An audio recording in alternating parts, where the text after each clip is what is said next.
Balcony में नई बहू ने बनाया खाना। राधा का ब्याह शर्मा परिवार में हुआ था। वह एक सुलझी हुई और समझदार लड़की थी, लेकिन नए घर में कदम रखने के बाद मन में थोड़ी झिझक थी। शादी के कुछ ही दिनों में उसे समझ में आ गया कि उसका ससुराल प्यार और अपनापन देने वाला है, लेकिन हर परिवार की अपनी परंपराएं होती हैं, जिन्हें निभाना भी जरूरी होता है। सासू माँ सावित्री देवी अपने सख्त मिजाज के लिए मशहूर थी, लेकिन दिल से बहुत कोमल थी।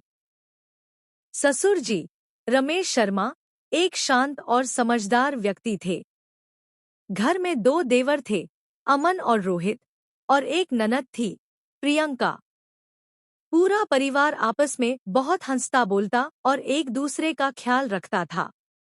एक दिन सुबह चाय पीते समय सासू माँ ने ऐलान किया, राधा, अब तुम्हें इस घर की परंपरा निभानी होगी। राधा चौकन्नी हो गई। कैसी परंपरा, माँ जी? सावित्री देवी मुस्कुराईं। हमारे घर में यह परंपरा है कि नई बहू अपने हाथों से सबके लिए खाना बनाती है। इससे हमें पता चलता है कि हमारी बहू कितनी कुशल है और वह घर के माहौल में कितनी जल्दी घुल मिल सकती है। राधा ने सिर झुका लिया। वह अच्छी रसोइया थी, लेकिन उसे थोड़ा डर भी था कि क्या वह सबको खुश कर पाएगी। तभी ननद प्रियंका ने हंसते हुए कहा, डरो मत भाभी, हम तुम्हारी मदद करेंगे। लेकिन इस बार परंपरा में एक नया मोड़ आने वाला था। बालकनी में खाना बनाने की योजना। सासू माँ ने आगे कहा, इस बार हम कुछ अलग करने जा रहे हैं। खाना किचन में नहीं, बल्कि बालकनी में बनेगा। राधा चौंक गई। बालकनी में? ससुर जी मुस्कुराए। हाँ, हम चाहते हैं कि पहली बार जब तुम खाना बनाओ तो सबके साथ मिलकर बनाओ।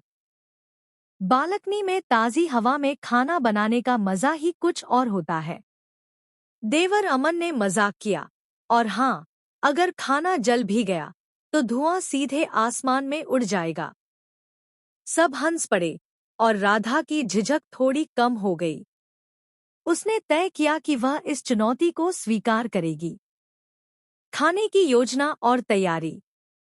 अगले दिन सुबह से ही तैयारी शुरू हो गई। राधा ने तय किया कि वह कुछ खास व्यंजन बनाएगी।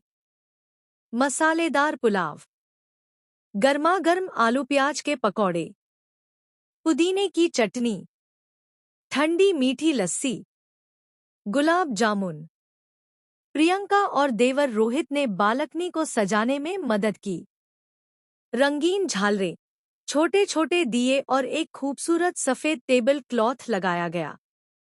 बालकनी के कोने में एक छोटा सा स्टोव और गैस सिलेंडर रख दिया गया। राधा ने सुंदर गुलाबी रंग की साड़ी पहनी और एक हल्की सी मुस्कान के साथ खाना बनाने के लिए तैयार हो। सबसे पहले राधा ने चावल धोकर पुलाव बनाने के लिए तैयार किए। जब देसी घी में मसाले भुनने लगे तो उनकी महक पूरे घर में फैल गई। ससुर जी ने अखबार पढ़ते हुए कहा, वाह, महक से ही लग रहा है कि आज कुछ खास बनने वाला है। फिर राधा ने पकौड़े बनाने शुरू किए। तेल गरम होते ही उसमें बेसन और आलू प्याज का मिश्रण डालते ही चटपट पकौड़े तलने लगे। उनकी खुशबू ने देवरों को पास खींच लिया। अमन ने कहा, भाभी, पहला पकौड़ा मेरा। प्रियंका ने टोकते हुए कहा, नहीं, सबसे पहले माँ को मिलेगा। राधा ने हंसते हुए सबसे पहले सासू माँ को गर्मागरम पकौड़ा परोसा। सावित्री देवी ने चखा और मुस्कुराई, बहुत स्वादिष्ट। राधा का आत्मविश्वास बढ़ गया। अब सबसे बड़ी चुनौती थी गुलाब जामुन बनाना। आटा गूंथते समय राधा थोड़ी घबरा रही थी। उसने गुलाब जामुन के छोटे छोटे गोले बनाए और धीरे धीरे तेल में डालने लगी। जैसे ही वो सुनहरे भूरे हुए, राधा ने उन्हें चाशनी में डाल दिया। अमन को शरारत सूझी। उसने कहा, अगर ये सख्त हुए तो? राधा ने मुस्कुराकर जवाब दिया, तो तुम्हें एक हफ्ते तक सिर्फ दाल चावल खाने पड़ेंगे। सब हंस पड़े।